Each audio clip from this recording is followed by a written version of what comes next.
Veuillez me pardonner, nous sommes donc à la suite, sur les 5 choses qu'il faut éliminer ou qu'il faut éviter de divulguer. La suite, nous parlions donc de l'élément numéro 4. L'élément numéro 4, justement, a un rapport avec euh, les secrets mystico-spirituels.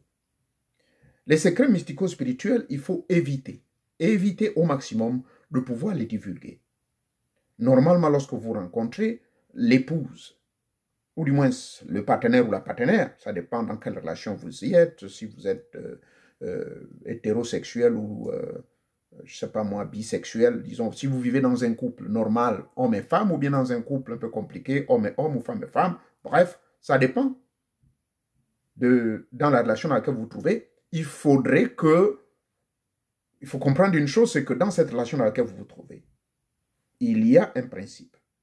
Deux êtres qui veulent venir vivre ensemble, il doit y avoir obligatoirement une harmonisation spirituelle également.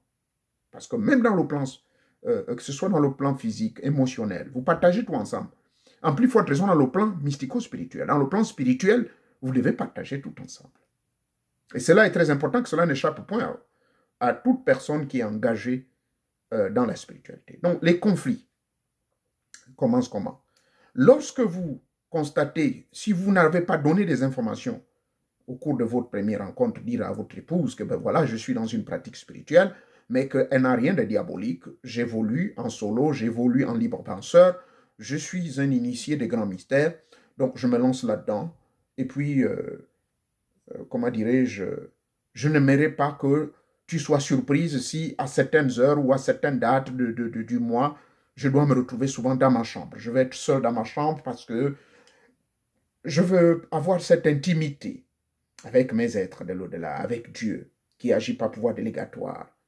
Maintenant, c'est à la femme de prendre cela et d'analyser, de lui dire, chérie, j'ai compris. L'amour que j'ai pour toi, je sais que tu ne pourras jamais me faire du mal. Nous sommes appelés à vivre le reste de notre vie ensemble. Je te soutiens dans tout ce que tu fais. Et dès lors que cette entente est établie et cette compréhension est mise sur la table, dans la table, je parle sur la table spirituelle, bien sûr, donc dans votre tabernacle, vous êtes accordé sur ça, je crois qu'à partir de là, l'homme aussi doit avoir des informations sur les croyances. Quand la femme vous le répète tous les jours que moi, voilà, je crois en mon Dieu, je fais ceci, je fais cela, et que dans le strict respect de cela, je n'aimerais pas que tu me fasses ceci ou cela. Accordez-vous et entendez-vous. Et ça, c'est très important. Et dès lors que cette ambiance est établie, vous allez donc vous comprendre les uns les autres. Vous allez être tolérants vis-à-vis de l'un et de l'autre. Moi, je vous ai toujours parlé du témoignage d'une tante à moi qui est témoin de Jéhovah, mais qui épouse un musulman. Je connais encore une sœur qui, elle est dans une église éveillée, mais elle épouse un ganga du Bouété. Ils se sont acceptés comme ça. Tant qu'ils ne se font point de mal, tant que l'homme n'est pas en train de travailler avec les esprits du bas astral, des démons ou ceci, cela, chercher. Non, le but d'une relation, c'est de créer une harmonie. Et l'homme est une grande protection, bien que la protection vienne de Dieu, mais dans le plan matériel, l'homme représente Dieu. Et que par conséquent, c'est lui qui est le socle de l'unité, de l'harmonie, et surtout de l'harmonie et l'unité avec le Dieu suprême, avec les forces invisibles. Cela doit être clair ici qu'il ne doit point y avoir une fuite d'informations quant à la pratique que l'homme fait ou la femme fait. Toi, l'homme, il n'est pas nécessaire d'aller dire aux gens, oui, ma femme, elle est dans le djembé, elle est dans ceci, elle est dans le bouété, et que voilà, voilà, voilà. Non! Vous faites une vente d'informations. Et vous rendez mauvais service à votre femme. D'accord? Il en est de même de la femme. Mon mari, il est dans le bouiti, il est dans la Rose-Croix, il est dans la maçonnerie, ceci, cela. Quand vous parlez comme ça et vous vous adressez à un dragueur, par exemple, qui est dans... Puisque je vous signale que même dans les églises, on n'a plus confiance aux hommes. C'est des adultérins, c'est des bandits. Vous allez parler donc à un pasteur comme ça. Le pasteur va dire, oh maman, on va prier pour toi. Ton mari, là, il est dangereux, il est dangereux. Et pour prier pour toi, voilà ce que nous allons faire. Je ne veux pas faire cette mimique ou cette comédie. Et vous savez ce qui se passe. Les réseaux sociaux en témoignent tous les jours. Donc, il est très important, madame. Vous vivez avec votre mari dans sa pratique qu'il fait, respectez cette pratique. Monsieur, respectez la pratique de votre femme. D'accord? Vous devez garder cette complicité absolument jusqu'à la fin de votre vie sur cette terre. Donc, il serait tout tout à fait inapproprié de pouvoir partager des informations concernant la pratique de votre mari ou de votre femme. D'accord? Cela est très, très dangereux. Parce que vous ouvrez les portes aux ennemis quand vous le faites. Et c'est ce qui m'amène pour conclure à la 5e règle. La relation entre l'homme et Dieu est une relation intime, personnelle. Et que il n'est pas question de pouvoir en faire un drame ou de chaque fois vanter de ce que votre Dieu fait, vanter des privilèges que vous recevez de votre entité ou de votre église ou je ne sais pas trop quoi. Cela n'est pas nécessaire. Il est écrit quelque part que le salut est personnel. En considérant cela, ça veut dire que la relation entre vous en tant qu'entité individuelle avec l'entité universelle, c'est une union intime, personnelle, individuelle. Quel que soit le milieu où vous trouvez. Ce n'est pas nécessaire de chaque fois dire aux gens, oh voilà ce que Dieu a fait pour moi, oh voilà ce que mon bouti a fait, voilà mes frères de la Rose-Croix ou de la franc-maçonnerie, voici ce qu'ils ont fait. Ce n'est pas nécessaire. Vous êtes en train de rendre un mauvais service. Vous êtes en train de vous vendre. Nul ne doit savoir le secret de votre pouvoir. Quelle que soit la multitude de pratiques dans lesquelles vous vous trouvez, vous pouvez être dans 28 milieux. Au cas de votre serviteur, initié dans près de 28 cercles mystico-spirituels, loges, ceci, cela, église, religion, traditionnelle, occidentale. Mais je ne pourrai jamais au grand jour venir vous dire ici, voici ma force. C'est là où je se trouve mon pouvoir. Mais c'est de la folie. Vous n'avez pas le droit. Ça, c'est très important sur cette 5e chose, qui a un rapport un tout petit peu avec le règlement numéro 5. Numéro 4, autant pour moi. Donc, sur ce numéro 5, comprenez que la relation entre vous et les dieux, la relation entre vous et l'être suprême, la relation entre vous et votre pratique, c'est intime. Et que vous n'avez aucunement le droit d'aller dire aux gens les privilèges que vous bénéficiez, les privilèges que vous obtenez, les avantages que vous avez.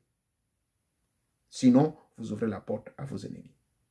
Parce que si les ennemis savent que votre force de frappe, c'est la maçonnerie, mais ils vont tenter de passer par un frère maçon pour vous faire du mal. Voyez-vous? S'ils savent que votre force, c'est le djembé, mais ils vont passer par une femme du djembé pour vous taper ça fort. Donc, vous n'avez pas le droit. Je vous dis, je suis dans le Witi, je suis dans la maçonnerie, la Rose-Croix, je ne sais pas trop quoi, avec les témoins de Jéhovah ou avec les musulmans. J'ai la Bible, le Coran, tous les livres saints. Mais je ne peux pas dire aux gens là où je puise ma force. L'essentiel, c'est que tout est dérivé vers le Dieu suprême. Mais comme je vous l'ai toujours dit, l'affaire du Dieu suprême, Tetamwanga, Allah, Yehovah, quel nom peut le lui attribuer. Dieu innommable et innommé et incompréhensible, dont les voies sont compliquées, les voies sont impénétrables. Il agit par pouvoir délégatoire. Et comme il agit par pouvoir délégatoire, il y a des entités que vous ne maîtrisez pas. Il y a des êtres de l'au-delà, des maîtres invisibles, des guides invisibles. Ils sont tellement nombreux. Incolores et indolores. Ils n'ont pas une identité physique disant que c'est des noirs ou des blancs. C'est des entités, c'est des âmes. L'âme n'a pas la couleur de la peau, mais elle prend la forme de la couleur de la peau. Lorsque c'est un noir qu'il appelle, il se manifeste en noir. Lorsque c'est un blanc, il se manifeste en blanc. Lorsque c'est un Chinois, il se manifeste comme un Chinois. Bref, pour vous dire que dans cette relation intime, vous avez réussi à avoir certains secrets pour vous connecter avec les univers, parce qu'il y en a nombreux, en dehors de notre univers galactique composé de 12 planètes, où il y a des entités qui gravitent autour et qui agissent toujours par pouvoir délégatoire, de par la permission de l'être suprême. Mais ce mec-là, il y a des gens qui tissent des relations personnelles et individuelles avec eux. Il n'est pas de votre devoir de pouvoir dire, oui, moi, par exemple, l'esprit qui travaille avec moi, c'est l'esprit appelé Sandalphon. Ou c'est l'esprit appelé Makoto. Non. Ça, c'est votre secret à vous. D'accord? Même dans la vie des couples. Quand vous demandez d'être dans votre chambre, vous voulez vous isoler, madame. La dame dit, je vais être seule. Mais vous ne savez pas l'expérience qu'elle va faire. peut-être qu'elle va tenter de faire une sortie consciente pour se retrouver dans son monde à elle.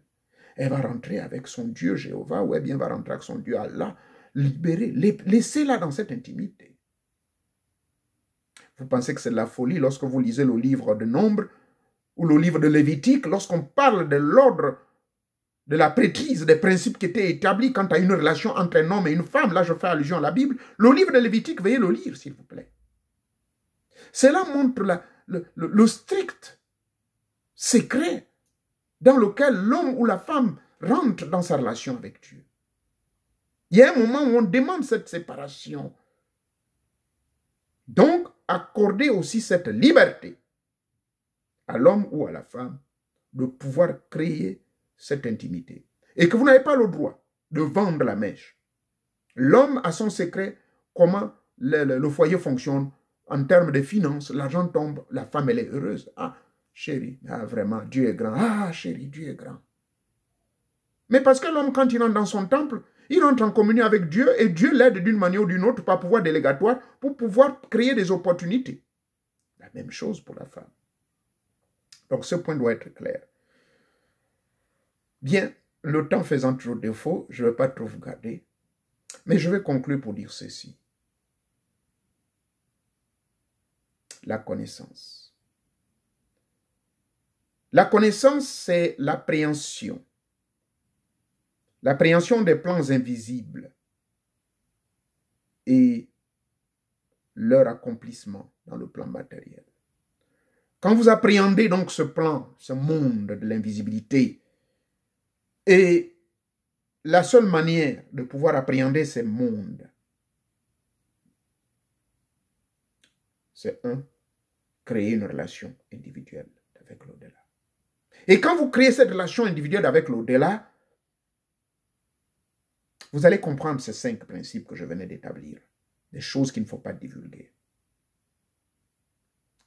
Et ça passe par le développement de ses facultés psychiques. Vous développez vos facultés psychiques, vous développez vos facultés mentales. Et il n'y a rien de diabolique en cela.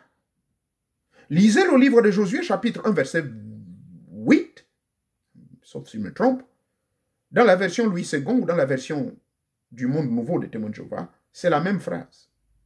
Que ce livre de la loi ne s'éloigne point de ta bouche. À l'époque, c'était le livre de la loi. Aujourd'hui, c'est un livre complet. Selon Paul, il est complet. On n'a plus besoin de prises de judo, ni crier ou faire des miracles. C'est complet.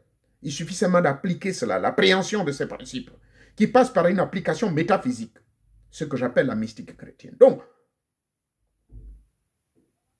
dans cette relation que vous créez avec lui, vos facultés psychiques et mentales s'éveillent par ce premier verset que je viens de vous lire. Vous pouvez l'associer avec le psaume numéro 1 du verset 1 jusqu'à 3. Hein?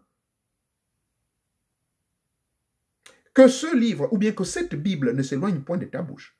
Médite-la jour et nuit et agis conformément selon ce qui est écrit. C'est ainsi que si tu appliques ce qui est écrit, ainsi ta vie aura du succès dans toutes tes entreprises. Parce que tu as fait quoi? Méditer d'abord. Et après la méditation, tu appliques. Et après l'application, maintenant, tu fais quoi? Tu expérimentes. Donc, de la méditation, application, expérimentation égale connexion avec l'au-delà. Mais dès que vous avez réussi à rentrer dans ce monde, et vous allez commencer à accuser cette dame parce que elle est témoin de Jéhovah ou bien elle est chrétienne, sa vie a un succès, et vous allez commencer à dire non, elle est dans les loges. Mais c'est parce qu'elle a compris ce principe-là. Médite jour et nuit. Et le psaume encore, David, lui, il est un peu plus clair en disant que l'homme qui ne se comporte pas comme l'homme qui ne se comporte pas comme l'homme stupide, un homme stupide ici, ce n'est pas une insulte, c'est l'homme qui n'a pas l'esprit branché avec l'esprit de Dieu. Et bien, cet homme est comparé à quoi? À un arbre planté auprès d'un ruisseau, une rivière, où il y a de l'eau qui coule en permanence. Et cet arbre, vous pensez que les feuilles de cet arbre vont mourir? Non! Le feuillage sera toujours vert.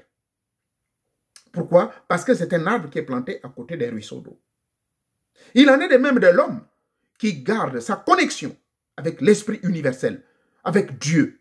Dieu qui agit par pouvoir délégatoire, car Dieu, ce n'est qu'un titre, un nom qu'on a attribué comme cela, Mais l'intelligence suprême, originale, extraordinaire, supra-humaine, auquel on se branche pour chercher son identité et pour retourner à la source. Et qu'est-ce qu'on fait? On se connecte à lui. Mais dès lors qu'on se connecte à lui, nous avons fait un phénomène mystico-spirituel qu'on appelle le retour à la source. Mais ce retour à la source, parce que nous avons été créés à l'image de Dieu. À l'image de Dieu, nous avons été créés et nous sommes la ressemblance de Dieu. Donc, ceci étant, rien n'est impossible. Voyez-vous? Et dès lors que rien n'est impossible, vous devez maintenant passer donc dans l'application des principes de la vie. Et cette application de ces principes, ce sont celles-là que nous venions de voir. Donc, il y en a 5 au total.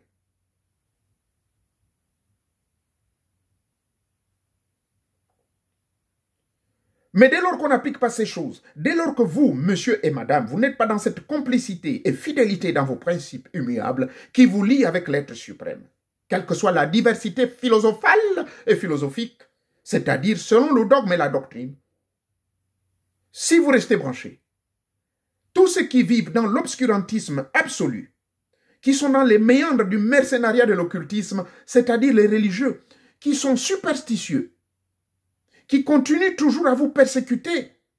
C'est pour cela que je les appelle des mercenaires de l'occultisme, parce qu'ils vous persécutent. La même Bible que vous lisez tous les jours ensemble, la même Bible que vous méditez, la même Bible donc qui est écrite dans Josué chapitre 1, le verset 8 en disant « Médite sur ce livre jour et nuit, et agis conformément selon ce qui est écrit, car ce faisant, ainsi tu attireras vers toi le bonheur, ainsi toutes tes entreprises vont réussir un succès fou, au point où, quelque part dans le livre de Samuel, j'oublie le chapitre, mais c'est le verset 29 qui dira « eh bien, le commun des mortels va ouvrir la bouche en disant « Oh, quel genre de Dieu ce mec adore!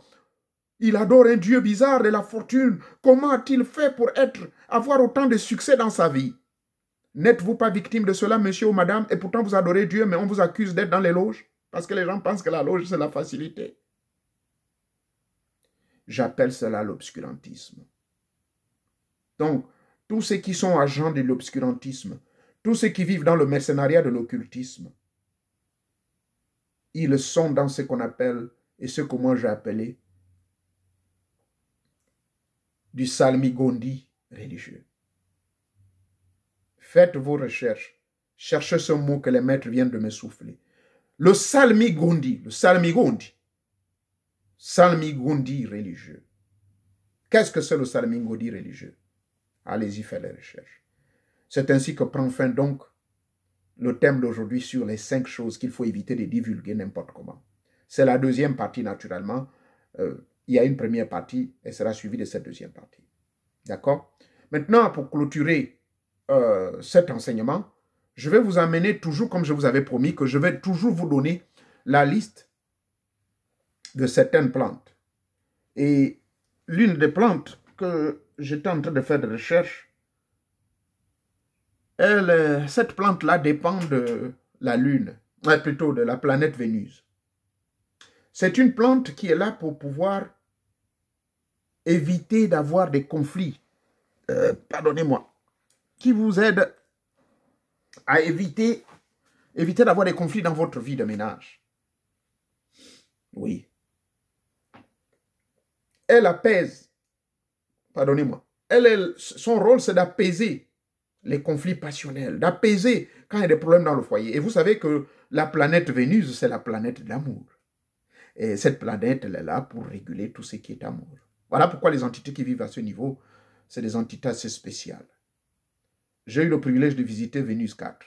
Folie de folie, que ceux qui sont libres d'y croient, que ceux qui ne veulent pas, ça c'est leur business. C'est une expérience mystico-spirituelle que j'ai vécue. Là-bas, ils ne vivent que de l'amour. Ils ne font pas d'enfants. Ils ne vivent que de l'amour et du sport, et tous les 1000 ans, ils renouvellent leurs cellules du corps. Ils ont une science très avancée où tous les 1000 ans, ils doivent s'injecter. C'est un produit. S'ils oublient de s'injecter, ben, ils vont disparaître. Ce qu'on appelle sur Terre, ils meurent.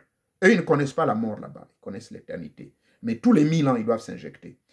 Je crois que Jean, qui a écrit le livre de l'Apocalypse, peut-être, a dû avoir quelques informations dans ce sens, car, souvenez-vous, quand on parle du millénium, le royaume millénaire, on nous dit bien que lorsque le Christ reviendra après les grandes tribulations, Armageddon, le grand combat, les forces du mal, Satan le diable emprisonné pendant ces 1000 ans, les derniers tests qui vont être mis à la portée de tout le monde, c'est-à-dire que tout le monde ayant des livres ouverts vont avoir accès à des nouvelles connaissances, des vieilles connaissances, bien sûr.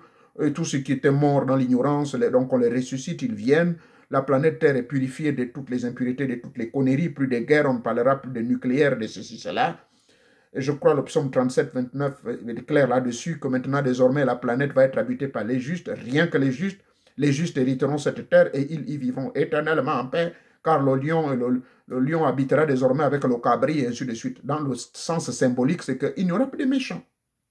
Et non, quand nous voyons ce genre de vie, c'est cela qui est prévu. Mais à la planète Vénus 4, eh bien, ils vivent comme ça. Donc, le fameux millénaire, c'est celui-là. Le millénaire dont explique Jean, en disant qu'après 1000 ans, Satan, le diable, va être jeté dans le lac de feu. C'est là où j'explique cela. Le fameux enfer, oui, il va être détruit. Ce n'est pas un enfer, il va être simplement détruit. Et lui et tous ceux qui vont chuter à la dernière épreuve après les 1000 ans d'études. Imaginez-vous un privilège, vous allez vivre pendant 1000 ans. Donc, ce millénaire dont il est question qu'après les 1000 ans maintenant, ben, le pouvoir va être remis à l'alpha et l'oméga pour l'éternité d'éternité. On n'en aura pas besoin de Christ ou de Jésus ou de qui que ce soit. Eh bien, c'est une relation désormais qui va revenir au départ. Comme cela était au début, en fait, l'homme était créé pour vivre pendant des millénaires, c'est des millénaires. Maintenant, à la planète Vénus 4 dont je vous parle, de la plante que je ne vous ai pas encore donné le nom, ils vivent pendant 1000 ans. Tous les 1000 ans, donc, ils s'injectent, ils se renouvellent, ils se renouvellent, ils se renouvellent. Donc, la plante en question s'appelle le clou de girofle. C'est important d'avoir le clou de girofle en tant que racine, cette racine qui est marron, à peu près marron ou noir. C'est important d'avoir cela parce qu'elle soulage les maux passionnels. Mais elle soulage également les maux physiques. Si vous avez des douleurs dentaires, vous faites bouillir, vous buvez, pas boire, mais vous lavez la bouche, les dents avec cette eau-là, pendant un certain temps, les douleurs vont disparaître. Et si vous avez l'habitude de consommer également les clous de girofle, puisque moi, personnellement, j'utilise ça dans mes préparations, dans mes bouillons, eh bien, ça va vous épargner aussi beaucoup de maux du corps. Donc, plus de maladies quelconques, bizarres, surtout les maladies inflammatoires, tout ce qui est inflammation dans votre corps, devez vous libérer. Ah oui, c'est clair. Maintenant, dans le monde passionnel, dans le monde émotionnel, sentimental, le clou de girofle est là pour justement apaiser les conflits. Quand vous avez des conflits passionnels, vous aimez trop quelqu'un mourir, eh bien, généralement, on fait un rite avec ça et on prie, on met les clous de girofle, on les pile, on les brûle. Et puis, vous faites un bain, vous vous couvrez avec la couverture sous la fumée des clous de girofle et vous parlez. Si vous êtes chrétien, vous direz, Père, que ta volonté soit faite sur la terre comme dans les cieux, mais agis ici et maintenant pour que les passions que j'ai pour ce type-là vraiment s'arrêtent. Oh, ça va s'arrêter. Mais par contre, si c'est une passion normale, quelqu'un que vous avez aimé, qui ravive votre flamme, vous n'avez pas besoin de prier. Et aussi les passions, comment on appelle ça, les conflits... Qu'est-ce que j'ai voulu dire? Les conflits passionnels, c'est beaucoup plus dans le cas des palabres dans le foyer, en fait. Les palabres dans le foyer, il y a toujours des conflits, vous vous bagarrez, sans raison, toujours les disputes inutiles. Le monsieur, madame, ici, là, mais c'est moi le commandant. Maintenant, elle va mettre ses galons. Le monsieur, ici, là, c'est moi, même si je n'ai pas les galons, ou bien il est le commandant. Maintenant, il dit qu'il se comporte en militaire, en dictateur. Pour éviter ce genre de conflit, vous allez également appliquer la même technique, c'est-à-dire utiliser le clou de girofle, mais cette fois-ci sous forme d'encens. S'il n'existe pas d'encens giroflique, si le terme existe, donc vous allez brûler les clous de girofle et vous le mélangerez avec l'encens pontifical. Vous brûlez le tout ensemble et vous allez faire un bain, vous vous couvrez. Bain de fumée, bain de vapeur, on appelle ça. Et c'est ainsi que sous cette fumée, vous serez épargné de vos conflits. Et si possible, faire brûler ça dans toute la maison, dans toute la chambre. Quant à vous, si c'est vous, madame, vous voulez que la paix revienne dans le foyer et que monsieur vous emmerde, eh bien, vous allez brûler pendant qu'il est au travail, vous brûlez ça dans la chambre. Vous apaisez, vous priez, vous parlez. Vous commencez votre prière côté est. Toujours prier le côté est, là où le soleil se lève. Vous priez, vous priez, vous priez. Vous tournez de l'est vers le nord, le sud, l'ouest. Et vous revenez au centre, vous dites merci beaucoup. Et vous avez fini votre travail. Ça paraît simple, mais c'est aussi puissant, hein, et efficace. Je puise ceci dans le grimoire écrit par M. Balsamo vers les années 1896. C'est là où je puise ce rite-là. Retenez que le clou de girofle est très important et que la planète qui l'influence est la planète Vénus, la planète de l'amour. Je vous remercie donc tous de m'avoir suivi, de comprendre que En conclusion, il est formellement et totalement interdit de pouvoir partager ou divulguer les 5 choses dont je vous ai fait allusion. Partant de votre vie intime, de votre vie de couple, au niveau du monde professionnel, dans le plan spirituel, émotionnel, mystico-spirituel, et de vos projets à vous et de vos rêves, faites très attention car vous ouvrirez vos portes. C'est une ouverture des portes, des méandres, des miasmes du bas astral, pour ne pas dire simplement de l'obscurantisme, du mercenariat, de l'occultisme. Vous exposez votre âme à toute attaque éventuelle. Sachez conserver l'âme de votre mari. Sachez conserver l'âme de votre épouse. Sachez conserver l'âme de vos enfants. En aimant l'âme de votre famille, l'âme collective de vos parents, sous le sceau de vos ancêtres, sous le sceau de Theta Mwanga, l'être suprême qui crée tout, et en même temps omniprésent, omnipotent, mais qui délègue ses pouvoirs à travers vos génies, qui délègue ses pouvoirs à travers les archanges, les anges, et que vous connaissez les noms et tout le reste. Et c'est ainsi que vous serez à l'abri de la peur et des attaques, et surtout du besoin, le besoin d'être protégé, le besoin de vivre en harmonie avec vous-même et avec le Dieu suprême. Sur ce, je vais pouvoir vous quitter et nous allons clôturer par cette belle chanson qui a ouvert le bal. Et donc, je vous laisse ici apprécier. Merci beaucoup. Merci.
Yo,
Merci beaucoup. Merci.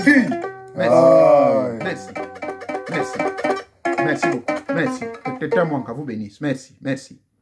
Donc, voici à la fin de ceci pour conclure que l'objectif des enseignements de M. Moréo Nouvier qui vous parle, c'est de pouvoir vous permettre de vivre loin de l'obscurantisme, loin des méandres du mercenariat de l'occultisme religieux, loin du fanatisme inutile qui contribue à la perdition de votre âme, loin de la confusion totale qui vous permettra ici d'éviter des conflits inutiles, car les conflits, c'est la guerre. Or, la guerre commence d'abord par vous-même et à l'intérieur de vous-même, avant que ça devienne une guerre tribale, guerre du terroir, guerre du pays et guerre finalement planétaire. Tout doit partir de vous-même. Or, partant de vous-même, vous devez créer les conditions, d'abord aléatoires. Lesquelles conditions sont? Elles sont basées plutôt sur 4 lois fondamentales. Lesquelles 4 lois fondamentales sont le reflet de l'être suprême qui a créé les cieux et la terre, de par les 4 coins de la terre qui sont gardés par des 4 grandes entités qu'on appelle des archanges, dont je ne vais pas citer les noms.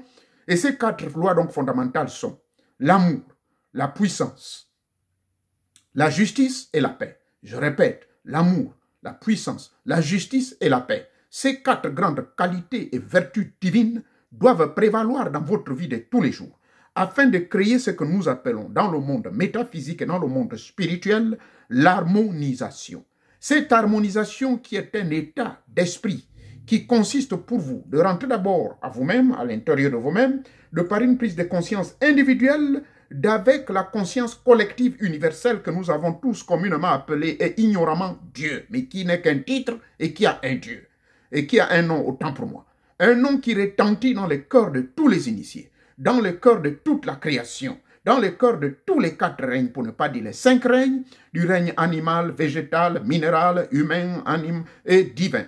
De tous ces règnes, et qui passent par les 4 éléments, air, feu, eau, terre, tout cela est animé par une présence omniprésente et omnisciente, et créée par le grand phénomène de l'harmonisation. Car c'est cette harmonisation qui, justement, doit régner dans tous les cœurs de tous les êtres ici-bas.